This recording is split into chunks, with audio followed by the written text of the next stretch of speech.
आपका नए वीडियो में स्वागत है। ये प्राचीन भारत का इतिहास बता रहा हूँ, ठीक है। जिसमें कल मैं साहित्यिक स्रोत के बारे में काफ़ी बता दिया था पिछले वाले वीडियो में, और आज पुरातात्विक स्रोत के बारे में बताने जा रहे हैं जिनमें से कल मैं बताया था अभिलेख एपिग्राफी एवं पोलियोग्राफी, ठीक है। तो आज एक है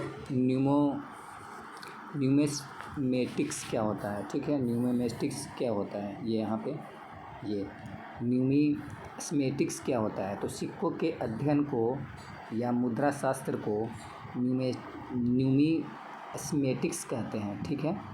सिक्कों के अध्ययन को या मुद्रा शास्त्र को न्यूमिस्मेटिक्स कहते हैं, ठीक है। अब इसका अगला पॉइंट में है सिक्के के बारे में जानकारी।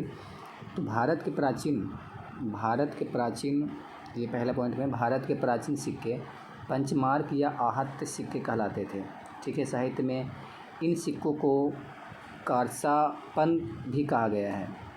पुराने सिक्के तांबे, चांदी, सोने और शीशे के बनते थे, ठीक है। पुराने जो सिक्के होते थे वो किस से बने होते थे, तो तांबे के, चांदी से, सोने और शीशे के बने होते थे जो पुराने सिक्के होते थे। आरंभिक सिक्कों में, ठीक है, आरंभिक सिक्कों में कुछ प्रतीक मिलते थे, पर बाद में सिक्कों पर राजाओं और देवताओं के नाम, यानी पहले जो सिक्के बनाए जाते थे उसमें से कुछ प्रतीक होता था, ठीक है, कुछ चिन्ह होता था। लेकिन बाद में क्या हुआ कि सिक्कों पर राजाओं एवं देवताओं के, ठीक है, नाम तथा तिथियाँ उल्लिखित मिलती है, ठीक है। इसका अगला पॉइंट है सोने के लिखित, ठीक है। यहाँ से सोने के लिखित सिक्के सर्वप्रथम कुषाण राजाओं ने जारी किए थे, यानी सोने के लिखित सिक्के, सोने के जो लिखित सिक्के हैं वो सबसे पहले किसने जारी किए थे, तो ये कुषाण, ठीक है, कुषाण राजाओं ने जारी किए थे। अगला है गुप्त शासकों ने सबसे अधिक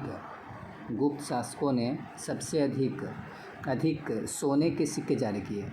और कौन सा शासक था जो सोने के सबसे अधिक सिक्का को जारी किया, तो वो गुप्त से अधिक सिक्के को क्या किया था, सिक्के पर बीना बजाते हुए थे वो उन एक सिक्के पे दिखाया गया। सातवाहन ने सिक्के जारी किए थे, सातवाहन ने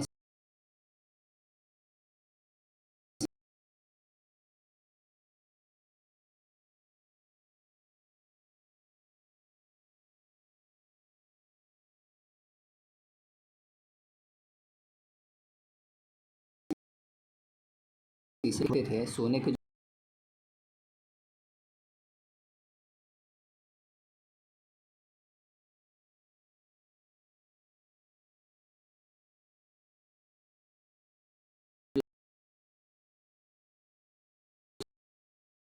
सिक्के को क्या कहा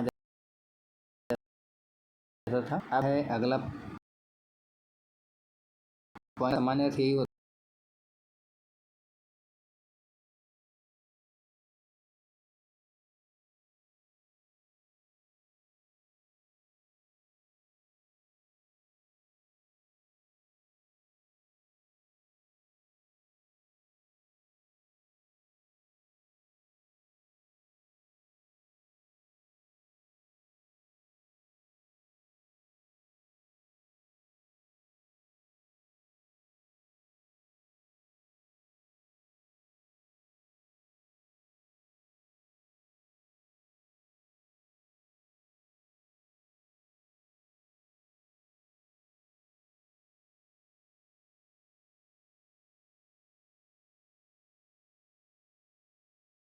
चराले में संग्रहित है, यानी सबसे अधिक अभिलेख कहाँ, तो मैसूर संग्रहालय में अभी तक क्या उसमें क्या किया गया, संग्रहित किया गया, ठीक है।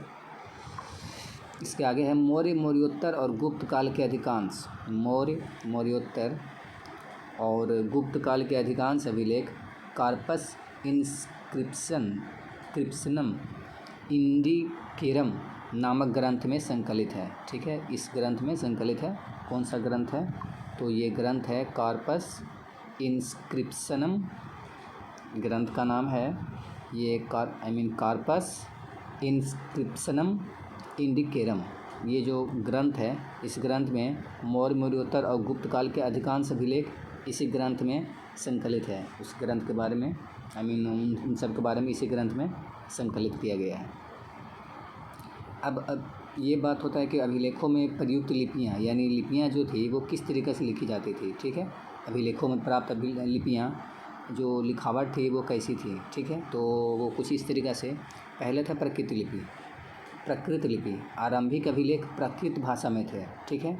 और फिर उसके आगे ब्राह्मी लिपि, अशोक के शिलालेख ब्राह्मी लिपि में है, ठीक है। अब अशोक के जो भी लिखावट उखावट है उनके बारे में जो लिखा गया था जो भी, तो वो कैसा लिपि में था, तो ब्राह्मी लिपि में लिखा गया था। यह लिपि बाएं से दाएं लिखी जाती थी, यानी जो ब्राह्मी लिपि है वो बाएं से दाएं तरफ लिखी जाती थी, ठीक है। बाएं से दाएं यानी कहने का मतलब है बाएं से दाएं यानी इस ओर से इस ओर, ठीक है, बाएं से दाएं। खरोष्ठी लिपि, खरोष्ठी लिपि क्या है, अशोक के कुछ शिलालेख खरोष्ठी लिपि में भी है, यानी अशोक के ब्राह्मी लिपि में भी लिखावट है, ठीक है, उनके बारे में, और खरोष्ठी लिपि में भी, ठीक है, जो दाएं से बाएं लिखी जाती थी, यानी बाएं से दाएं भी, यानी दाएं से बाएं भी और दाएं से बाएं भी, दोनों, ठीक है। तो खरोष्ठी लिपि किस लिपि से किस ओर से किस ओर लिखा जाता है, तो खरोष्ठी लिपि दाएं से बाएं ओर, ठीक है। खरोष्ठी लिपि ये इस तरीक़ा से दाएं से बाएं, और ब्राह्मी लिपि इस तरीक़ा से, ठीक है, बाएं से दाएं। इसके आगे यूनानी एवं अरमाइक लिपि, ये क्या होता था, तो यूनानी एवं अरमाइक लिपि, ठीक है, यूनानी एवं अरमाइक लिपि पाकिस्तान एवं अफ़गानिस्तान में अशोक के शिलालेखों में इन लिपियों का प्रयोग हुआ है, यानी जहाँ पे मतलब कि पाकिस्तान में और अफ़गानिस्तान में अशोक के जो अभिलेख लिखे गए थे, ठीक है, तो इन लिपियों का प्रयोग, यानी कौन सी लिपि, तो ये लिपि था यूनानी एवं अरमाइक लिपि, यूनानी एवं अरमाइक लिपि, ठीक है। देखते हैं अगला क्या है। नेक्स्ट है इसका कि 14वीं सदी में, ठीक है, करीब 14वीं सदी में फ़िरोज़ शाह तुगलक को, ठीक है, यहाँ पे बता रहे हैं ये 14वीं सदी में फ़िरोज़ शाह तुगलक को अशोक के दो शिलालेख मेरठ एवं टोपरा, यानी एक मेरठ और एक टोपरा, ठीक है, मेरठ उत्तर प्रदेश में पड़ता है और टोपरा हरियाणा में, मिले हैं। यानी किसका शिलालेख मिले हैं, तो अशोक के दो शिलालेख मिले हैं, एक मेरठ में एक टोपरा में, जिन्हें दिल्ली लाया गया और 1837 में जेम्स प्रिसेंप ने इन शिलालेखों की ब्राह्मी लिपि को सर्वप्रथम पढ़ा, यानी, और ये जो दोनों लिपि था वो कौन सा था, तो ब्राह्मी लिपि में था, ठीक है। इसके आगे है कुछ महत्वपूर्ण अभिलेख एवं उसके शासक, कौन कौन से शासक थे और उनका क्या क्या अभिलेख था प्रयोग किया गया, तो समुद्रगुप्त थे, ठीक है, ये गुप्त वंश से था, तो इनका अभिलेख है प्रयाग प्रशस्ति, ठीक है। और अगला है रुद्रदामन, ठीक है, ये सब शासक हैं रुद्रदामन, तो इनका है जूनागढ़ अभिलेख, यानी गुजरात। और स्कंदगुप्त, यानी गुप्त वंश से संबंधित है, ठीक है, स्कंदगुप्त, ये भीतरी स्तंभ लेख है, ठीक है, ये अभिलेख सब इस तरीके से प्राप्त हुआ है। और आगे है खारवेल, ठीक है, खारवेल, ये है हाथी गुम्फा अभिलेख, यानी, और इसके आगे है पुलकेशिन, यानी एहोल अभिलेख, राजा भोज प्रतिहार, यानी ग्वालियर प्रशस्ति, और विजय सेन, यानी देवपाड़ा अभिलेख, हर्षवर्धन, मधुबन एवं बांसखेड़ा, ये भी एक अलग तरीका का अभिलेख ही है। अब इसके अगला है यशोधमर्म, ठीक है, तो ये है मंदसौर प्रशस्ति। और इसके आगे है गौतमी बलश्री, तो इसका है नासिक अभिलेख। ये सब ये एक साइड में है शासक और दूसरी साइड में ये सब अभिलेख हैं, ठीक है, महत्वपूर्ण अभिलेख एवं उनके शासक।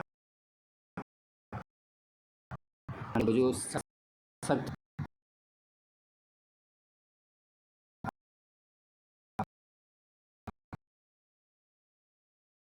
के बारे में जानकारी।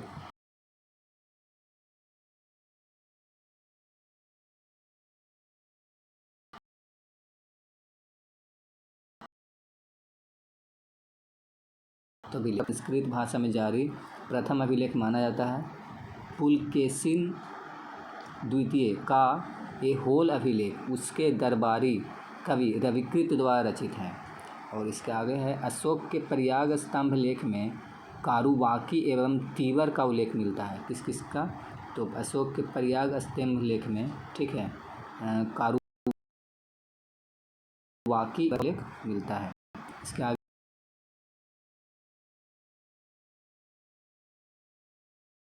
है समुद्र प्रशस्ति की रचना उसके संधि विग्राहक हरिसेन ने की थी। कौन से, किसने की थी? यानी समुद्रगुप्त के प्रयाग प्रशस्ति की रचना उसके संधि विग्राहक हरिसेन ने की थी। तो आज के लिए इस वीडियो में इतना ही रहने देते हैं, ठीक है। इसके पहले मैं 2 वीडियो बना चुका हूँ, ठीक है।